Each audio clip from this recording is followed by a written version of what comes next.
আসসালামু আলাইকুম ভিউয়ার্স, সবাইকে পবিত্র ঈদুল আজহার শুভেচ্ছা। ঈদ মোবারক। আমরা এখনও কুরবানির গরুটা দেখিনি, নিয়ে এসেছে পাশের বাসায়, আমার একটা ভাইয়ের বাসায় রেখেছে। তো আমরা এখন গরুটা সবাই মিলে বাচ্চারা সহ দেখতে যাচ্ছি যে গরুটা দেখে আসি একটু। আমাদের বাসাটাতে জায়গা নিয়ে রাখার মতো গরু, তাই তাদের বাসাটাতে খোলামেলা জায়গা, সেখানে রেখেছে গরুটা। আমরা সবাই মিলে বাচ্চারা সহ দেখতে যাচ্ছি। বাচ্চারা তো খুবই আনন্দিত, ওরা গরু দেখতে যাবে, লাফাচ্ছে, রাস্তায় দৌড়াদৌড়ি করে যাচ্ছে। এই দেখতেই পাচ্ছেন, সব বাচ্চাগুলোকে নিয়ে যাচ্ছি গরু দেখাইতে, যে গরুটা দেখে আসো। আর ঠিক শেষ বিকেলে বের হয়েছি, কিছুক্ষণের মধ্যেই সন্ধ্যা নেমে যাবে।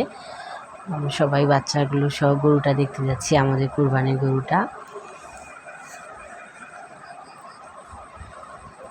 বাচ্চাগুলো খুবই আনন্দিত কুরবানির গরু দেখবে। ওরা যে গরুর সাথে যায় কি কি দুষ্টামি করে, এখন ওইটাই দেখার।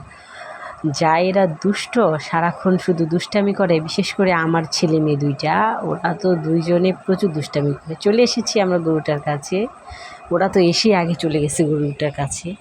নতুন গরু, ওদেরকে ঢিসাও তো মারতে পারে, কিন্তু কিছু ভয় করে না। গরুটার শিংগুলো অনেক বড় বড়। চলে গেছে কাছে, তাও একটা ডিস দিলে তো সবগুলোই উল্টে যাবে। খুব সাহস ওদের।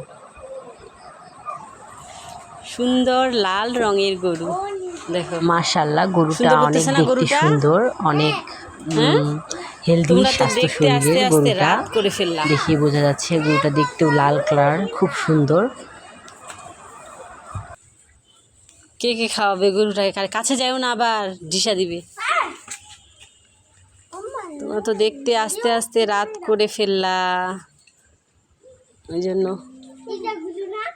হ্যাঁ,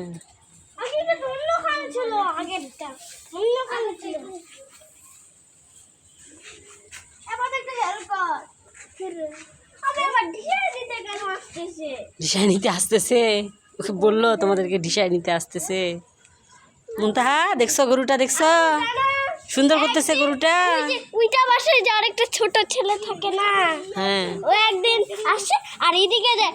আগে পানি হয়নি, ওখানে খালি ছিল, ওইখানে গরুগুলা বাচ্চা ঘাস খাওয়াইতে। তখন আমরা যেখানে আসি, ও গরুর কাছটার দ্বারা ছিল, গরুটা আসে ওকে এমনি করে কাছে মাঝখানে ছিল গরুটা লাগে। দিশা দিছে, দিশা দিছে। এটা গরুর তো শিং আছে, দেখছো কত বড় বড় শিং, দেখছো? এই দেখো, বড় বড় লম্বা লম্বা শিং আছে। কিন্তু দিশা দিবে। কান্না করতেছে কি গরুটা? কান্না করতেছে, করে না? জল জল করতেছে, কালকে কান্না করবে গরু। কান্না করে গরু? হ্যাঁ, ওই যে কালকে যে ওদেরকে কুরবানি দিবে, ওই জন্য কান্নাকাটি করে, ভয় পায়, কান্না, মন খারাপ করে, কালকে যে জবাই করে দিবে, ওই জন্য। গরুটা তো অনেক সুন্দর না? মুনতাহা, গরুটা সুন্দর না? বলো মুনতাহা, বলো গরুটা সুন্দর? তোমাকে ভালো লাগছে?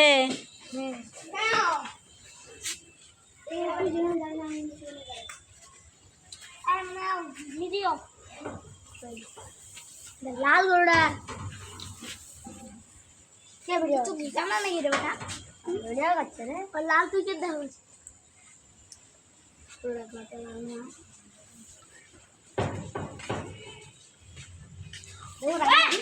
মাশাআল্লাহ, গরুটা দেখলাম অনেক সুন্দর। আপনারাও দেখতে পাচ্ছেন, গরুটা অনেক সুন্দর একটা গরু, হেলদি, ভালো। ওর বাবা আমাকে বলেছিল যে গরুটা অনেক সুন্দর, দেখে আসো, তো আমার ব্যস্ততার জন্য আসা হয়নি। এখন দেখলাম গরুটা সত্যি অনেক সুন্দর। আসলে কুরবানির পশু দেখলে অনেক কষ্ট হয়, যে আজ আছে কাল আর থাকবে না। কুরবানির পশু ওই জন্য কান্নাও করে, ওরা বুঝতে পারে। পশু হলেও তারা বুঝতে পারে সবকিছু। গরুটাকে দেখে তাই অনেক মায়া লাগছে, কিন্তু কি করবো, আল্লাহ তো ফরজ করেছে কুরবানি করতে হবে। বাবা দিছে তো কুরবানি দিতে হবে। বাচ্চারা তো দেখে লাফাচ্ছে, কি খাওয়াবে না খাওয়াবে, কাছে যাচ্ছে, আবার গরুটা ঢিস দিতে চাচ্ছে ওদেরকে, ওরা আবার ছুটে আসছে। অমন করতে একটু হয় না? ভয় করে না, এরা যে দুষ্ট দুষ্ট বাচ্চা তো। সারাক্ষণ শুধু দুষ্টামি করতে দড়ি চিড়ে একেবারে দিবে ঢিসুম, একবারে পেটের ভুটি ফুটা করে দিবে। বাবারে কি বলবো তুমি করিও না মাহফুজ কি দুষ্ট খালি দেখো।